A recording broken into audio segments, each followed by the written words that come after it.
കർഷക തൊഴിലാളികൾക്ക് സമഗ്ര ദേശീയ നിയമം നടപ്പിലാക്കുക, ഭൂരഹിതർക്ക് ഭൂമി നൽകുക, ജാതീയ സെൻസസ് നടപ്പിലാക്കുക, സ്വകാര്യ മേഖലയിൽ സംവരണം നടപ്പിലാക്കുക തുടങ്ങി വിവിധ ആവശ്യങ്ങൾ ഉന്നയിച്ചുകൊണ്ട് BKMUവിന്റെ നേതൃത്വത്തിൽ നടത്തുന്ന ദേശീയ പ്രക്ഷോഭത്തിന്റെ ഭാഗമായി പുതുക്കാട് മണ്ഡലം കമ്മിറ്റിയുടെ ആഭിമുഖ്യത്തിൽ അളഗപ്പനഗർ പോസ്റ്റ് ഓഫീസിലേക്ക് മാർച്ചും ധർണയും നടത്തി.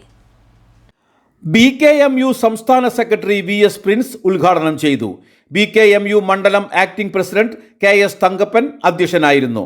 Kodakara block panchayat president KM Chandran, CPI മണ്ഡലം സെക്രട്ടറി CU പ്രിയൻ, BKMU സംസ്ഥാന എക്സിക്യൂട്ടീവ് അംഗം Rajani Karunakaran, CPI Alagappa west local committee secretary Anoop, മണ്ഡലം secretary PM Nixon, joint secretary PC Saju എന്നിവർ പ്രസംഗിച്ചു.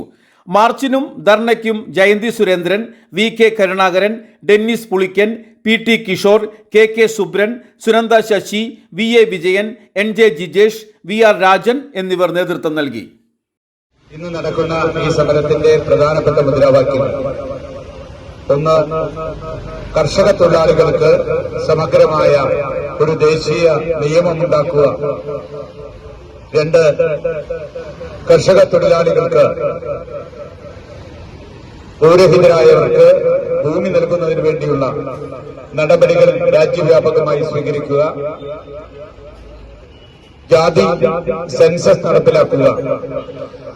സംവരണം സ്വകാര്യ മേഖലയിലും ഏർപ്പെടുത്തുക. നമ്മുടെ ഇന്ത്യയിൽ മുഴുവൻ സ്ഥലത്തും ഇതുപോലുള്ള ചെറിയ യോഗങ്ങൾ നടക്കുകയാണ്.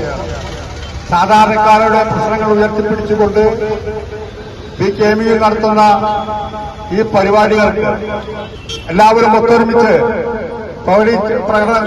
പ്രകടിപ്പിക്കണമെന്ന് പറഞ്ഞുകൊണ്ട്